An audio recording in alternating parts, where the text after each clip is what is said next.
2018년을 보내고 2019년을 맞는 이 시각에 고린도전서 10장 23절에서 11장 2절 말씀 가지고 그리스도의 공동체를 세우는 삶이라는 제목으로 함께 말씀 나누고자 합니다. 제가 2016년부터 새해 첫 예배에 계속 고린도전서를 가지고 이어서 설교를 하고 있습니다. 2016년에서는 성령의 가르침에 순종하는 신령한 사람이 되자고 했고 17년에는 신령한 사람이 되어서 왕 노릇하자고 했습니다. 18년에는 영적인 아비인 바울을 본받아서 정결한 교회를 만들고 세상에 속지 말라고 했습니다. 신령한 사람은 결국 다른 사람을 양육하는 영적 아비가 되어야 되는 것입니다. 어떻게 영적 아비가 됩니까? 그 다음에는 이제 많이 건너뛰었습니다. 그래서 간단히 요약하겠습니다.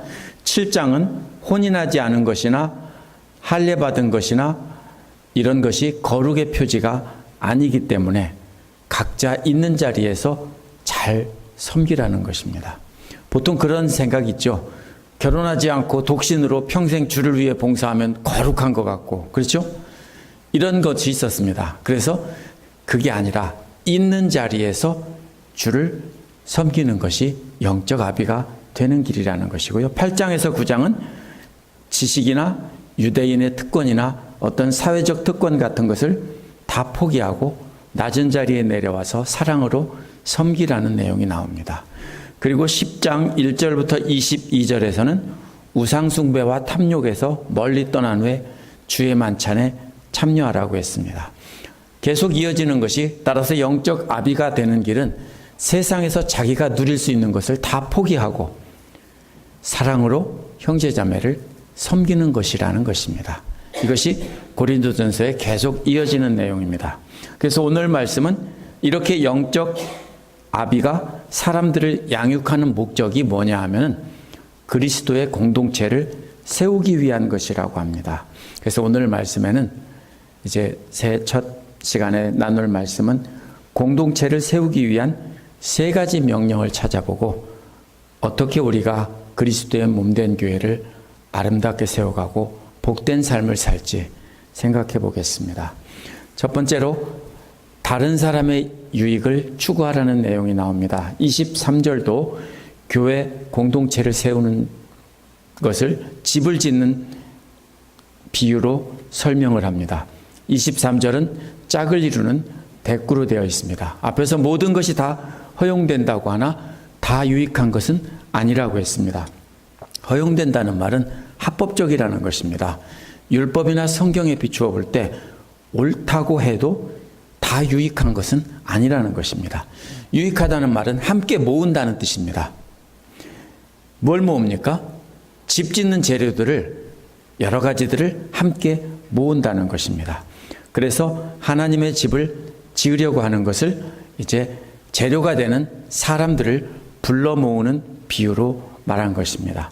바울의 초점은 맞느냐 아니냐가 아니라 하나님의 집을 짓는데 도움이 되느냐 안 되느냐를 가지고 말하는 것입니다. 그래서 이와 짝을 이루는 것은 모든 것이 다 허용된다고 하나 모든 것이 다 덕을 세우는 것은 아니라는 것입니다. 덕을 세운다는 것은 집을 짓는다는 뜻입니다. 다 합법적이라고 해도 성경에 비추어 옳다고 해도 그런 것이 다 하나님을 교회를 세우는 일은 아니라는 것입니다. 따라서 바울의 초점은 하나님의 집인 교회를 세우는 데 있지 법을 지키는 데 있지 않습니다. 그래서 4장부터 10장 22절에서는 신령한 사람이 되고 영적 아비가 되라고 한 것입니다. 영적 아비가 되어야 거룩한 집을 지을 수 있기 때문입니다.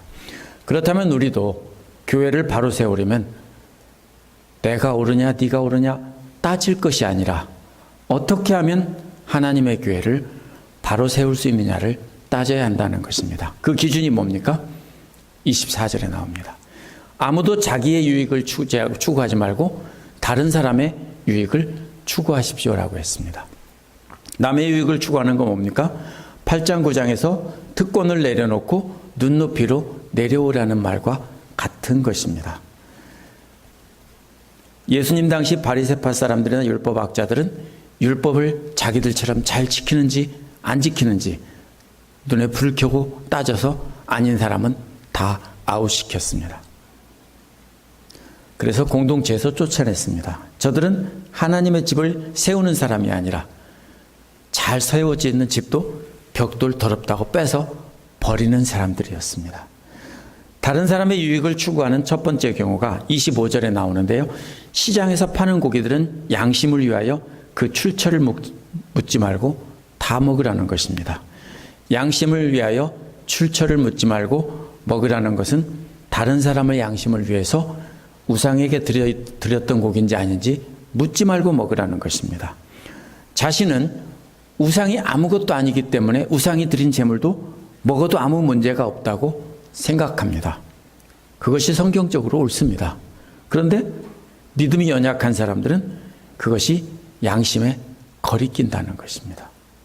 그래서 다른 사람의 양심을 위해서 자신이 알고 있는 지식은 옳은 거는 내려놓고 다른 사람의 눈높이로 내려와서 먹지 말라는 것입니다. 시장에서 고기를 살 때 우상제물인지 아닌지 묻지 않고 사먹는 것이 어째서 다른 사람의 유익을 구하는 것이냐 하면요. 이것을 알려면 당시 시장에 팔던 고기를 알아야 됩니다. 그리스 로마 세계에서는 어디나 이방인 신전이 있고 그 옆에 아고라라고 하는 시장이 있습니다. 그래서 우상의 신전에 드렸던 고기는 제사를 드린 사람이 다 먹을 수 없기 때문에 그것을 시장에다가 내다 팔았습니다.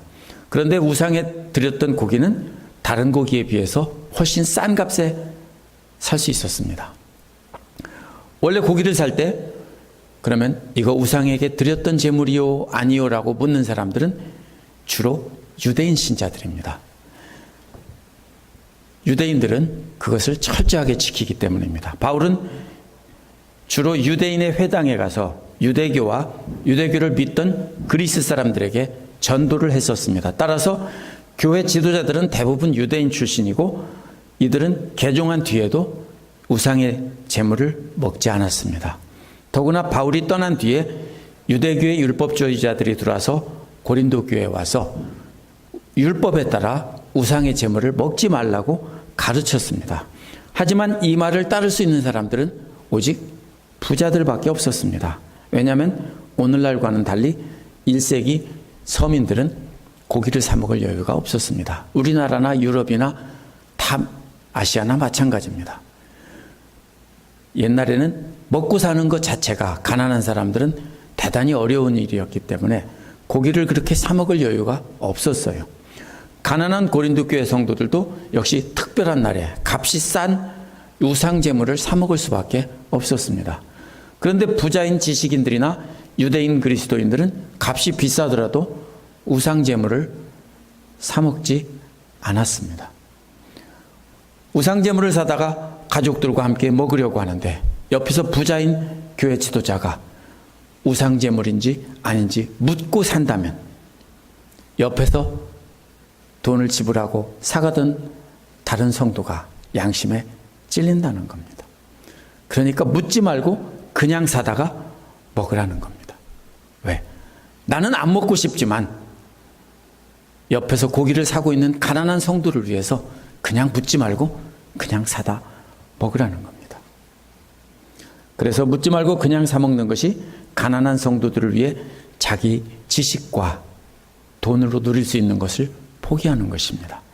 하늘과 땅에 가득한 것이 다 주님의 것이니까 우상의 것이 아니니까 상관없다는 것입니다.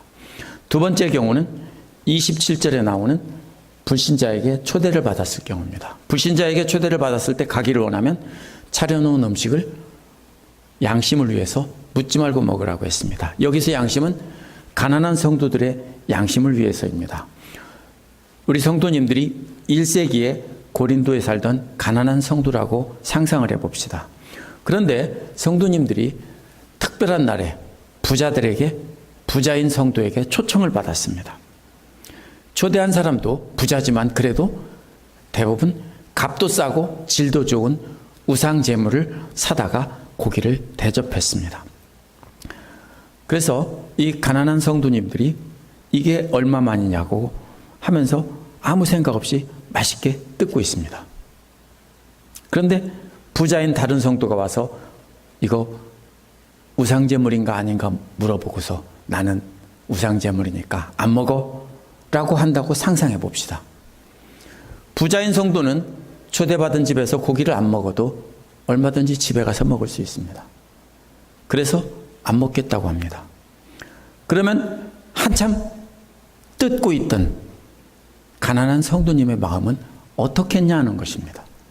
양심의 가책이 돼서 오랜만에 맛있게 먹던 거 내려놓지 않겠느냐 하는 것입니다. 그래서 불신자에게 초대받으면 고기가 무조건 우상제물일 테니까, 제가 아까 말을 잘못했어요. 부자인 성도가 아니라 불신자에게 초대받은 겁니다.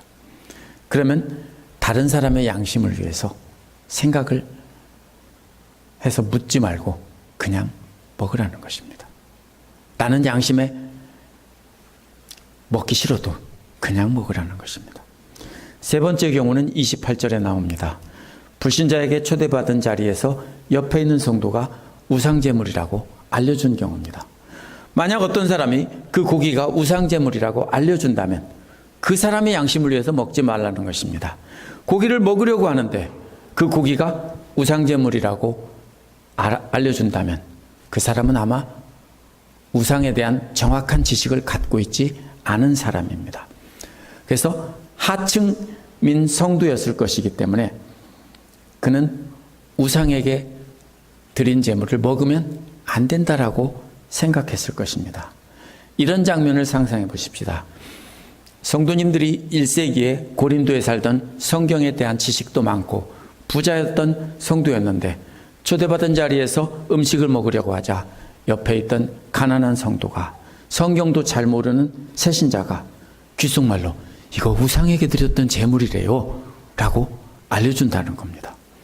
그러면 성도님들은 야, 이 바보야, 우상은 아무것도 아니야, 먹어도 상관없어 라고 하면서 먹을 것입니다. 그러면 가난한 새신자는 우상에게 드렸던 음식을 먹으며 우상 숭배를 하다가 새로 예수를 믿은 사람입니다. 성경 지식이 많고 부자인 성도는 먹어도 괜찮다고 생각하지만 이 사람은 아닌 거예요. 왜? 그동안 섬기던 우상이 있고 우상을 두려워했기 때문에 우상을 떠나서 하나님을 예배하더라도 그걸 먹는 것 자체가 다시 죄를 짓는 것 같은 죄책감이 들기 때문에 이 사람은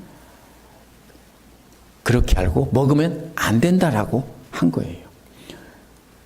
예를 들면 이런 것입니다. 한 가지 예를 들어 보겠습니다. 집사님들이 술을 마시거나 담배를 피운다고 생각해 봅시다. 그런데 술 마시고 담배 피우는 것은 사실 명백한 죄가 아니에요. 유럽에서는 목사도 술 마시고 담배 피우고 이러면서 이렇게 합니다. 한 번은 영국에서 온 아주 보수적인 신학자가 뉴올리언즈 신학교에 와서 강연을 했습니다.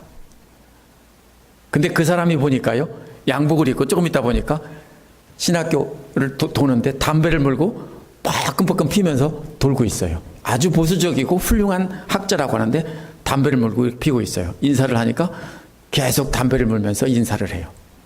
굉장히 낯설어요. 근데 상관없어요. 그러면 피워도 되냐? 아니에요. 왜 아니에요? 한국 사람들은 술 마시고 담배 피는 것은 기독교인이 아니라도 거룩하지 못하다라고 생각을 해요. 안 그래요? 대부분 다 그렇게 생각해요. 왜냐하면 특히 여자가 담배 핀다 하면 더 이상하게 봐요. 이게 한국 사람들의 관습이에요. 그래서 선교사들이 와서 우리나라에서 이렇게 금하게 한 거예요. 그러면 이러한 풍조 때문에 교회 나온 지 얼마 안 된 새신자가 술, 담배를 하는 것에 죄책감을 느껴서 끊었습니다. 그런데 오래 신앙생활한 지도자가 술 마시고 담배 피우는 것을 본다면 어떻게 되겠느냐는 겁니다.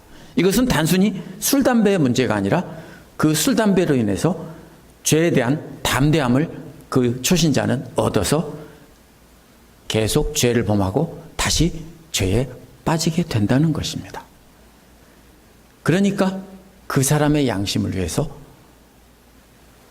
먹지 말라는 겁니다. 이것은 한 예일 뿐입니다.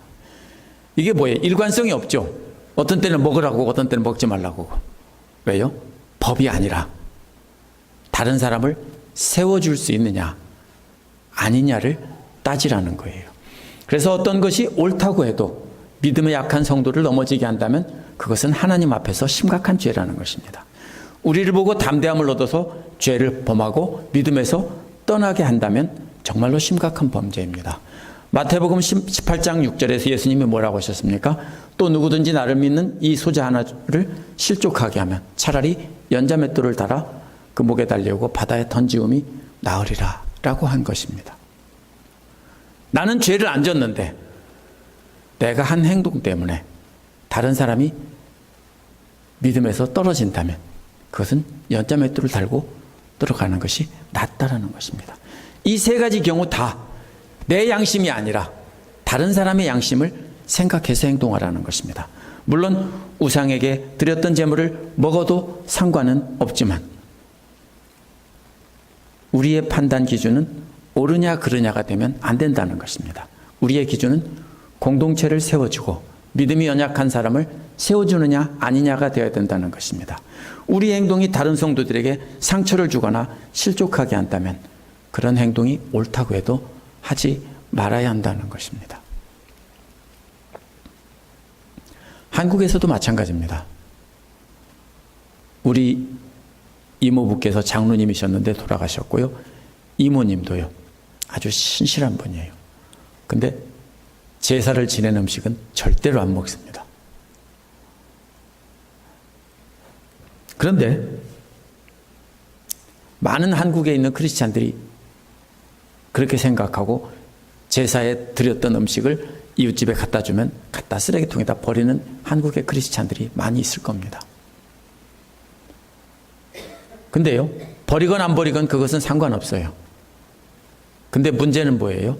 그것이 상대와 다른 사람을 넘어지게 한다고 하면 오늘날도 좀 꺼림칙해도 그냥 먹어도 그거 죄가 아니고 또 어떤 때는 먹지 말아야 되면 안 먹어도 그게 잘못이 아니라는 겁니다. 동로마교회에서 기록한 성경 사본들을 보면은요, 26절에 하늘과 땅에 가득 찬 것들이 다 주님의 것이다라는 말이 28절 다음에 한 번 더 나와요. 근데 이것이 옳다라고 생각하지는 않습니다. 저도 제가 성경 사본학을 전공한 사람이기 때문에 하는 말입니다. 그런데 이 말은 성경을 이해하는데 문맥을 이해하는데 굉장히 도움을 줍니다. 그래서 고린도 교회 지도자들이 하늘과 땅에 충만한 것이 다 주의 것이라며 그런데 왜 먹지 말라고 하느냐고 볼멘 소리로 하는 말이 생략되어 있다라고 생각하고 여기다가 한 줄 다시 반복해서 넣은 것입니다. 원문이라고 인정하진 않지만 본문의 흐름을 이해하는데 큰 도움을 줍니다. 이러한 볼멘 소리에 대해서 대답한 것이 이제 29절입니다. 이 구절이 반복되는 구절이 넣어서 읽지 않으면 29절은 연결이 안 됩니다. 29절은 두 개의 문장이거든요. 먼저 내가 말한 양심은 너의 것이 아니요 남의 것이다라는 말은 바울이 한 말입니다. 29절로 볼 때 25절에서 28절에 나온 양심은 다 다른 사람의 양심인 것이 확실합니다. 왜 너희의 양심이 아니라 다른 사람의 양심을 말하는 것이라고 합니까? 고린도 교회 지식인들은 우상은 아무것도 아니라는 것을 알았기 때문에 자기들은 양심에 거리낌이 없는 겁니다. 그래서 바울은 너희들 양심 말고 다른 연약한 사람들의 양심을 말한 거다라고 한 겁니다. 29절 뒷부분은 바울의 말이 아니라 고린도 교회에 지혜 있는 자들이 말한 예상되는 반대 질문입니다. 어찌하여 내 자유가 남의 양심에 비판을 받아야 합니까? 라는 말은 어찌하여 내 자유가 남의 양심으로 말미암아서 내가 그렇게 재판을 받아야 하느냐라는 것입니다. 우리가 먹는 것까지 남의 눈치를 봐야 되냐? 쉽게 말하면 이런 말입니다. 30절도 29절에 이어지는 반대자들의 반대 질문입니다. 고린도 교회 지도자들, 지혜 있는 자들의, 내가 감사함으로 참여한다면 내가 감사하다고 생각하는 것이 어떻게 신성모독이 됩니까? 라는 것입니다. 다 옳습니다. 그런데 바울은 이렇게 반발하고 있는 고린도 교회 지도자들에게 두 번째 명령을 내립니다. 그것이 하나님 영광을 위해서 하라는 것입니다. 두 번째 기억해야 될 명령은 하나님 영광을 위해서 하라는 것입니다. 31절은 앞에서 나온 반발에 대한 대답입니다. 그러므로 여러분은 먹든지 마시든지 무슨 일을 하든지 모든 것을 하나님 영광을 위하여 하십시오라고 바울이 대답합니다. 바울은 고린도 교회 지도자들이 틀렸다라고 하지 않습니다. 바울은 성도들의 판단 기준이 합법적이냐 아니냐가 아니라 하나님께 영광이 되느냐 아니냐가 되어야 한다는 것입니다. 우리의 판단 기준도 역시 성경에 맞느냐 아니냐 따지면 안 됩니다. 예수님 당시 바리새파 사람들은 그렇게 행동했지만 예수님은 회칠한 무덤이라고 했습니다. 우리는 예수님처럼 하나님의 영광이 되는가 아닌가 생각하고 조금 더 자유롭게 우리가 행동할 지혜 있게, 자유롭게보다는 지혜 있게 행동해야 될 필요가 있습니다. 왜냐하면 우리의 존재 목적은 하나님께 영광 돌리는 것이기 때문입니다. 우리가 존재의 목적을 할 때 하나님께 영광을 돌릴 수 있습니다. 잔디깎기가 잔디를 깎도록 지어졌습니다. 물론 우리가 잔디깎기에다가 그 쇠 날개 빼고요, 거기다가 선풍기 날개 달아서 돌린다고 버블어긴 것은 아닙니다. 그렇죠? 잔디깎다 말고 빼서 바꾸고서는요, 시원하다 할 수 있죠. 그런데 뭐가 잘못됐어요? 존재의 목적을 상실한 겁니다. 마찬가지로 우리가 하나님 영광을 돌리기 위해서 창조된 존재입니다. 그런데 우리가 하나님 영광 돌리지 않고 성경 말씀대로 법만 지킨다면 우리는 존재의 목적을 상실한 것이고 그런 법은 지킬 필요가 없는 것입니다. 이어서 32절 33절은 어떻게 하는 것이 하나님께 영광 돌리는 건지 말을 하고 있습니다. 여러분은 유대 사람에게도 그리스 사람에게도 하나님의 교회에도 걸림돌이 되지 마십시오. 나도 모든 일을 모든 사람의 마음에 들게 하려고 애를 씁니다. 그것은 내가 내 이로움을 구하지 않고 많은 사람의 이로움을 추구하여 그들이 구원을 받게 하려는 것입니다. 그렇기 때문에 사도행전 16장 1절에서 5절에 보면 바울은 유대 사람들에게 전도하기 위해서 반쪽 유대인이었던, 아버지는 그리스 사람이고 엄마는 유대인이었던 디모데를 데리고 갈 때 할례를 주어서 데리고 갔어요. 바울은 그 당시에 할례가 쓸데없다고 생각한 사람입니다. 더 이상 할례는 필요 없다고 생각한 사람이에요. 하지만 옳고 그름을 따지지 않고 유대 사람들에게 가서 전도하기 위해서 걸림돌이 뭐냐면 할례 받지 않은 것이 걸림돌입니다. 그래서 디모데에게 네가 좀 양보하고 할례 받아라 해서 할례를 주어가지고 이렇게 유대 사람들에게 데리고 간 것입니다. 바울은 모든 사람을 구원해서 하나님께 영광을 돌리기 위해서 쓸데없는 짓을 한 것입니다. 우리도 우리가 하는 일이 성경적으로 볼 때 죄가 아니라고 따지면 안 됩니다. 아무리 우리가 좋아하는 것이고 성경에 비추어 죄가 아니라고 하더라도 모든 사람을 구원하는데 도움이 안 된다면 멈춰야 되는 것입니다. 우리가 아무리 하고 싶은 일이라도 하나님께 영광이 안 된다면 당장 멈춰야 하는 것입니다. 세 번째로는 날 닮으라는 내용이 나옵니다. 세 번째로 기억해야 될 명령은 날 닮으라 라는 것인데 11장 1절에서 내가 그리스도를 본받는 것 같이 사람인 것 같이 여러분은 나를 본받는 사람이 되십시오 라고 했습니다. 바울이 자신을 본받으라고 했는데 사실은 자신을 본받으라는 말이 아닙니다. 바울이 그리스도를 본받은 것처럼 자신을 본받으라는 겁니다. 사람들이 그리스도를 더 이상 볼 수 없기 때문에 바울 안에 있는 그리스도를 보고 그리스도를 닮으라는 뜻입니다. 데살로니가전서 1장 6절에서 바울은 데살로니가 성도들이 십자가의 말씀을 받아서 바울과 그리스도를 본받는 자가 되었다라고 했습니다. 어떻게 그리스도를 본받습니까? 여기서 데살로니가전서에서 말씀이라고 했어요. 십자가의 말씀. 예수님 못 봤잖아요. 어떻게 본받습니까? 말씀을 통해서 본받습니다. 그 다음에 어떻게 본받습니까?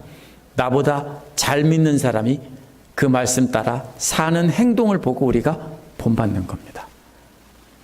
그래서 바울이 나를 본받는 자가 되라 한 것입니다. 바울이 말로 가르치고 그대로 하고 있으니까 그거를 본받으라고 한 것입니다.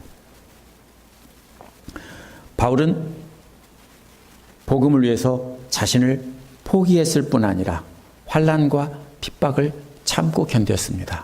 그것을 본받으라는 것입니다. 바울이 자신을 닮으라고, 자신이 그리스도를 닮은 것처럼 자신을 닮으라고 한 것은 먹든지 마시든지 하나님 영광을 위해서 하라는 말보다 한 걸음 더 나간 것입니다. 이제 하나님의 영광을 위해서 할 뿐 아니라 작은 예수가 되어서 죽기까지 순종하라는 것이기 때문입니다. 왜냐하면 바울은 매 맞고 여러 가지 괴로움 당하고 이렇게 돌에 맞아 죽을 뻔하고 이런 것들을 다 하면서 자신을 닮으라고 이렇게 여기저기에서 많이 말을 했습니다. 이제 우리도 하나님 영광을 위해서 모든 일을 할 뿐 아니라 복음을 위해서 어떤 수치나 고통이나 어려움도 견뎌내야 하는 것이 성도의 삶입니다. 왜? 나를 보고 다른 사람이 예수님을 보기 때문입니다. 믿음이 연약한 사람들, 교회 처음 나온 사람들은 성경을 보고 믿지 않습니다. 사람 보고 교회 나오냐, 하나님 보고 교회 나오지, 거짓말이에요. 사람 보고 교회 나오는 거예요. 그리고 사람 때문에 교회 안 나오는 거예요. 왜요? 교회에서 본받을 만한 사람이 있을 때 그 사람을 보고 배우면서 교회를 나와서 그 사람 때문에 나도 그 말씀 좀 가르쳐 주라, 이렇게 해서 하나님을 믿는 거죠. 처음부터 말씀 보고 믿은 사람이 있어요? 거의 없어요. 다 사람 보고 믿는 거예요. 그래서 우리가 본받는 자가 먼저 돼야 하는 것입니다. 그래서 내가 고통도 당하고 수치도 당하고 내가 좀 억울한 일을 당해도 그냥 참아야 되는 겁니다. 이제 2019년 새해가 시작됐습니다.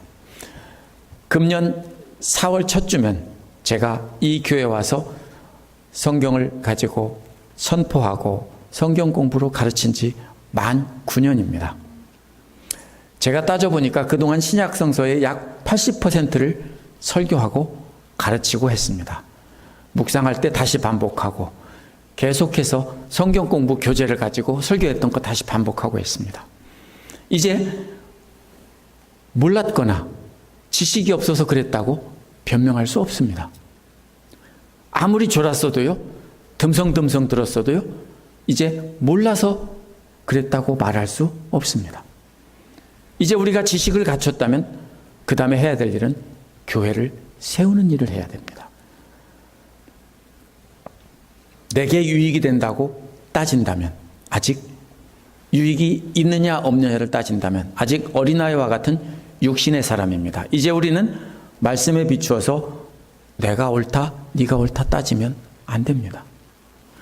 다른 형제들이나 믿음이 없는 사람들을 믿음 위에 세워줄 수 있는데 도움이 되느냐 안 되느냐, 그걸 따져야 하는 것입니다. 만약 다른 형제의 신앙에 해가 되고 교회의 덕이 안 된다면 우리가 좋아하는 것을 포기하는 금년 새해가 되시기 바랍니다. 우리의 행동의 판단 기준은 또 하나님께 영광이 되느냐 안 되느냐는 것입니다. 하나님께 영광을 돌리는 것은 많은 사람들이 주님께 나와 주님을 찬양하게 하는 것입니다. 따라서 2019년 새해는 우리가 사랑하던 모든 것 내려놓고 하나님께 영광이 되는 일을 하도록 하십시다. 그러면 우리 자녀들도, 제가 수요일마다 항상 우리 기도를 하고 그 다음에 자녀들을 위해 기도하자고 합니다. 왜요? 제일 먼저 자녀들이 우리를 보고 믿기 때문입니다. 우리가 말씀에 바로 서서 말씀대로 살면 자녀들이 보고 믿습니다. 자녀들이 다 커서 떠났다고요? 그래도 알아요. 왜요? 엄마가 변했다는 것을 자녀들이 알아요. 전화해봐도 알고요. 가끔 와서 방문해봐도 알고 알아요. 그래서 우리가 그렇게 하나님의 영광 되는 일만 하면서 우리 자녀들에게도 본이 되고 우리 교회 믿음의 자녀들에게도 본이 되셔야 합니다. 그렇게 해서 영광이 돌리는 일을 할 때 하나님께서 금년 한 해 놀라우게 축복해 주실 것입니다. 우리는 하나님의 영광이 되는 행동을 해야 될 뿐 아니라 복음을 위해서 고난까지도 참고 견디어야 되는 것입니다. 그리스도께서 우리를 구원하시기 위해 십자가에서 모진 고통을 참으신 것을 닮아야 하고, 바울이 복음을 전하기 위해서 수많은 고통을 견딘 것을 닮아야 합니다.